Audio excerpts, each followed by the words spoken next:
Magandang araw po, Binibining Hana. Ako po ay narito upang bigyang diin ang mahalagang ugnayan ng wika, lipunan at kultura. Tatlong elemento na hindi lamang nagbibigay ng buhay at kulay sa ating pang-araw-araw na pamumuhay, kundi nagbibigay rin ng kakanyahan sa ating pagka-Pilipino.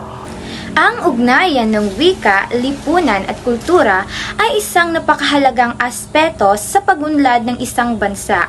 Sa pamamagitan ng wika, nagkakaroon ng pagkakaunawaan at komunikasyon sa loob ng isang lipunan, na siyang nagpapalakas sa mga ugnayan at nagbubuklod sa mga tao. Sa aking talumpati, tatalakayin ko ang kahalagahan ng ugnayang ito at kung paano ito nagbabago at nakikisabay sa pag-unlad ng lipunan at kultura. Ang wika ay hindi lamang simpleng mga salita at tunog.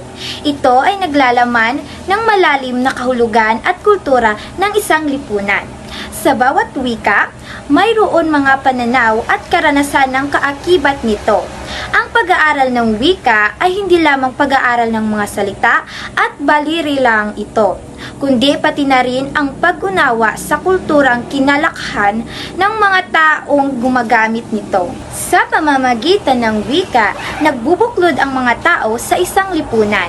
Ang bawat wika ay may taglay na identidad at pagkakakilanlan ng nagbubuklod sa isang grupo mula sa iba.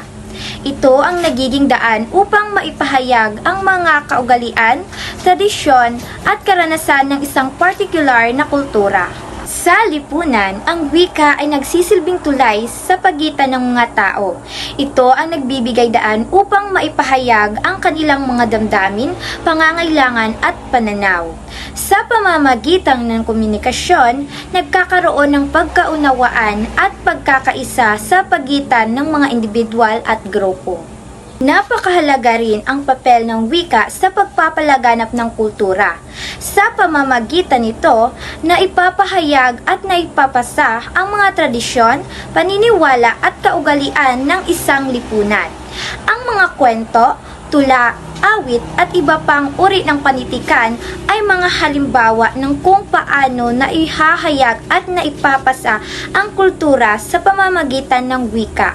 Sa paglipas ng panahon, ang ugnayan ng wika, lipunan at kultura ay patuloy na nagbabago at umaangkop sa mga pagbabagong nagaganap sa lipunan.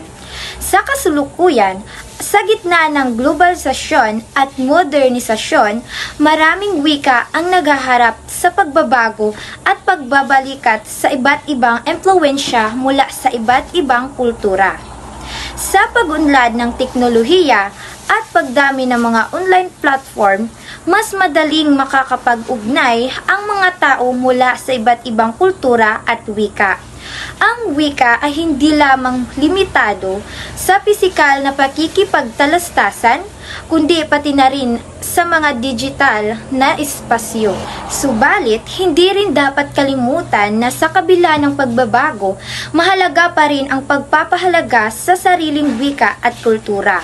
Ito ang nagbibigay tanda at nagpapatibay sa pagkakilanlan ng bawat individual at grupo. Sa pamamagitan ng pagpapahalaga sa sariling wika at kultura, nagiging bukas at maunlad ang isang lipunan. Sa pagtatapos, mahalaga ang ugnayan ng wika, lipunan at kultura sa pag-unlad ng isang bansa. Ito ang nagbubuklod ng mga tao, nagpapalakas sa ugnayan at nagpapalaganap ng kultura.